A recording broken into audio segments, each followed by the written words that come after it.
Hey everyone, this is Dec2014 from Garrison Defensive. This video is for the website and the YouTube channel. So what we're doing here at night is talking about scotopic environments. So meaning, well, the actual definition of scotopic is quarter moonlight or less. So basically low or no light. Now the reason this is important is there's a couple different things that we're going to talk about. Is for one, we look at the actual percentage and statistics of when lethal force encounters actually occur as an armed and trained citizen. Depending on which unit or agency you consult on that, between 60 to 75% of those lethal force encounters happen now in this environment, whether it's inside the home in that defensive situation or outside the world as concealed carry. So understanding that's going to be our likely threat. So we should probably train and equip according to that. That would seem to make sense. So what I have here, I have my rifle. We're going to do some rifle work. This is a Springfield M1A SOCOM. It's done up by Viltor. We're not going to get really into what all is on this, but we talk about long gun, that defensive capacity, which I highly advocate, by the way. First thing we need is a good solid sighting system. I'm an aim point guy, so that's what's on my gun. So again, second thing we're going to be really concerned about is a weapons mounted light. So I'm a streamlight guy. Used to be a Surefire guy. There's reasons as to why I am now, but bottom line is what we're going to see here is difference between that photopic environment, which is full daylight, versus that scotopic environment, and basically what it does as far as time factor. So we're going to do a really simple drill. Actually, just going to do a controlled pair out of the rifle, pretty short distance. We're about 15 yards away from our target. We're going to do an emergency magazine change, then another controlled pair, do a quick scan, and kind of come back and talk about what just happened. So, without further ado, here we go.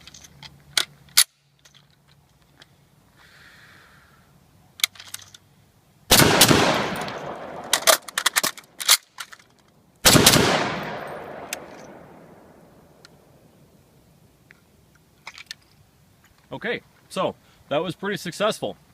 Good split times on the rounds, good point of aim, point of impact, definitely terminal effect on all 4 rounds. What I, as the operator, noticed is time. Now granted, that was a pretty fluid mag change, it wasn't bad, but that's about a high end, that's about a second slower than my normal time for that same exact drill. Now, total time, not just magazine change or actual marksmanship stuff, but we're going to go back to some statistics here. The average armed citizen lethal force encounter lasts between 3 to 6 seconds. So that additional total second, that's a third of my time. To me, that's pretty scary. A lot can happen in that short period of time. So knowing that, it would probably behoove us to train and equip accordingly to, again, what's likely.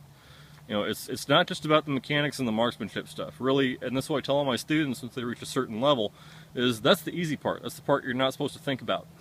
When we start including, the environmental concerns, the environmental factors that we are going to deal with, that's when things get complicated.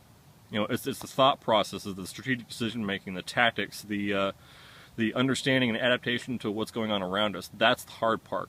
So that's the other portion of this video, is more of a promotion for Garrison Defensive Range as well. This is the only range in Washington State that allows 180-degree live fire both day or night, and it's also completely privatized. So now obviously you can't just show up here expecting to do this. You have to attain this level of training, but once you have that, you can do this whenever you schedule. The huge benefit as far as realistic training. That's what this is all about, is getting as close to the real deal as we possibly can without putting ourselves or someone else in danger, or creating really bad habits that we're going to have to break during a really bad learning curve. So,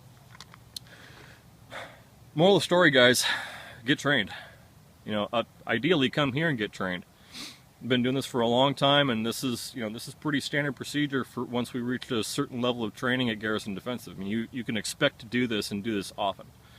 So If you're seeing this on the website, go ahead and look through some of the rifle, shotgun, pistol, also knowledge-based courses. If this is on YouTube, please go to the website at garrisondefensive.com. Feel free to hit me up either on email through Garrison Defensive. Well, all my contact information is there. Also, Garrison Defensive Facebook page. So, alright guys, thanks a lot for watching, and hope to see you here very soon.